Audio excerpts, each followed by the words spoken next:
यवतमाळच्या राळेगावमध्ये जवळपास 34 मुली गायब झाल्याचा आरोप होतोय। मानवी तस्करीसारख्या गंभीर प्रकारही समोर आलाय।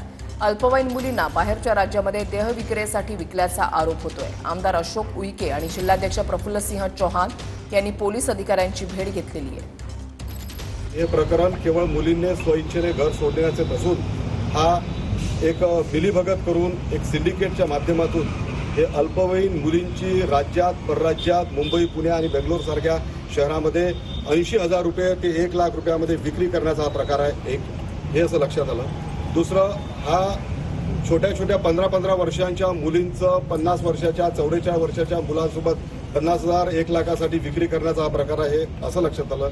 2, या माध्यमातून धर्मांतरण करून त्या मुलींना मुस्लिम करून त्यांचं एक लव जिहादचं प्रकरण याच्या बाबतीमध्ये सर्वांच्या लक्षात आलं। रात्री 1 वाजता ही घटना आम्ही पोलिसांच्या लक्षात आणून दिली आणि एक 15 वर्षांची अल्पवयीन मुलगी पिंपरी-दुर्ग येथील ही मुलगी हिला पोलिसांनी ताब्यात घेतलं। तिला